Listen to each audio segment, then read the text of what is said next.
Donc, bienvenue à tous et toutes pour cette première étape d'une longue marche, mais qu'il va falloir entreprendre sérieusement et encore plus nombreux qu'aujourd'hui, bien qu'aujourd'hui, nous soyons quand même assez nombreux. Je vous rappelle qu'il y a également une manifestation identique à Lannion à cette heure-ci. Je passe tout de suite la parole à Bernard Creuser au nom de nos organisations syndicales de retraités. Bonjour à toutes et à tous. Merci d'être venus nombreux et nombreuses à ce rassemblement. Est-ce que vous m'entendez là? Oui? D'accord. Oui, comme le disait Amédée, je crois que c'est le début d'un long combat. Je crois qu'il va falloir nous mener tous ensemble, retraités, actifs, citoyens. Et donc, c'est une journée qui doit nous permettre de nous mobiliser encore plus. Oui, là c'est mieux. Ouais. Alors, il y a un dicton qui dit « N'éveillez pas un chat qui dort ». N'éveillez pas le retraité non plus.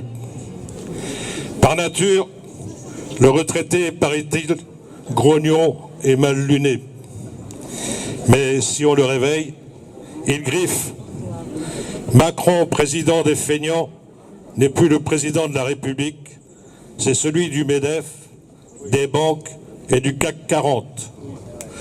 Les 1,7% de hausse de la CSG, soit 25% d'augmentation, nous reste en travers de la gorge. Selon le gouvernement, il s'agit d'un effort pour les jeunes générations. Les retraités n'ont pas attendu pour faire preuve de solidarité et une nouvelle baisse de leur pouvoir d'achat réduira l'aide qu'ils apportent déjà aux jeunes générations. Éveillé, le retraité l'est. Il est éveillé et prêt à en découdre. Dans un sondage paru lundi 18 septembre, 53% des Français estiment que la politique de l'exécutif bénéficie aux plus aisés, confirmant ainsi ce que nous cessons de dire non seulement depuis l'élection présidentielle, mais malheureusement aussi depuis de nombreuses années. Autre information parue le même jour, le journal patronal Les Échos, sans doute devenu le journal officiel du gouvernement, annonce une revalorisation des pensions de 0,8% au 1er octobre. Cette mesure est présentée comme un geste fort envers les retraités de la part du gouvernement En Marche.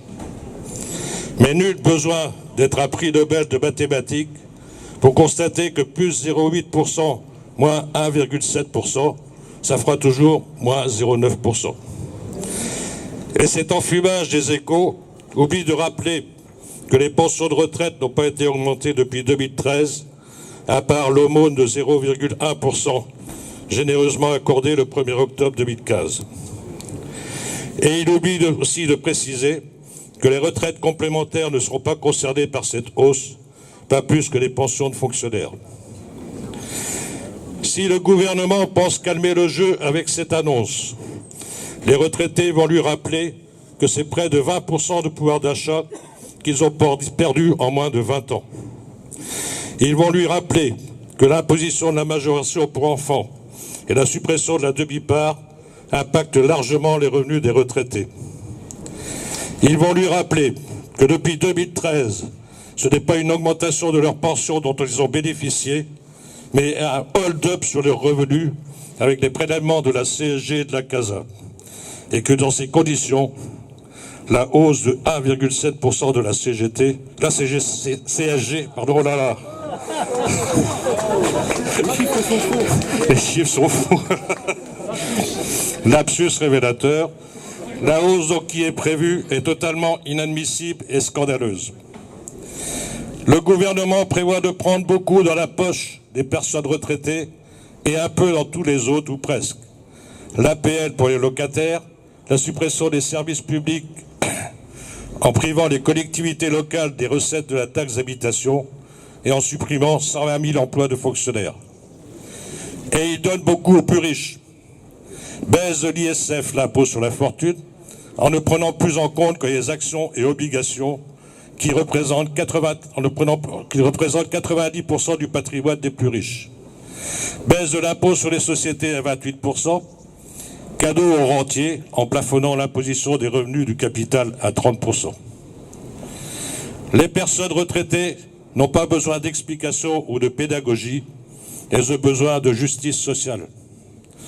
Alors oui, les retraités sont bien éveillés, en colère et toutes griffes dehors. Aujourd'hui, à l'appel de 9 organisations au niveau national, les retraités, à partir de leurs revendications spécifiques, sont dans l'action avec l'ensemble du monde du travail, comme un grand nombre d'entre eux l'ont été encore ces derniers jours, et comme un grand nombre d'entre eux le seront encore dans la période à venir, pour lutter contre les projets néfastes du gouvernement, contre la casse de notre protection sociale, contre la casse de notre modèle de société solidaire, contre les ordonnances qui détricotent le code du travail. Les étudiants, les salariés, les retraités, personne n'est épargné. Aujourd'hui, dans les Côtes-d'Armor, à l'appel de la CGT, de FO, de la FSU, de Solidaire, de la FGR-FP, de LSR, nous sommes mobilisés pour éviter de nouvelles dégradations importantes de notre pouvoir d'achat, pour obtenir une évolution des pensions liée à l'évolution des salaires et pour obtenir une amélioration importante de la prise en charge de la perte d'autonomie. Et ce qui se passe au niveau du conseil départemental par rapport aux aides à domicile n'est pas pour nous rassurer. Les retraités ne vivent pas encore en dehors de la société. La satisfaction des revendications qu'ils expriment est le meilleur garant des conditions de vie pour les générations à venir. Alors nous disons non à la hausse de la CSG, nous disons oui à une véritable revalorisation de nos pensions et nous disons tous ensemble pour une société plus juste et plus solidaire.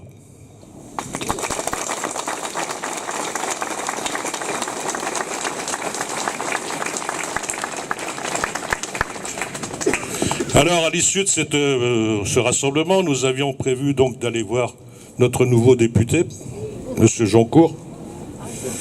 Alors, à notre grande surprise, il n'a pas de permanence. Donc, nous lui avons envoyé un courrier à l'Assemblée nationale et il nous a répondu. Donc, je vous cite sa réponse. Alors, retenu à Paris le 28 septembre prochain dans le cadre de mon mandat, je me trouve dans l'impossibilité de vous recevoir, bien que m'étant informé des préoccupations qui sont les vôtres et qui justifient votre rassemblement, je vous remercie de bien vouloir m'adresser une note récapitulative des thèmes sur lesquels vous souhaitez attirer mon attention. Sauf qu'on l'avait déjà annoncé, on l'avait déjà mis dans le courrier, exactement, on avait joint donc toutes nos revendications avec. Voilà, donc je laisse à votre appréciation, hein, je ne fais pas de commentaires.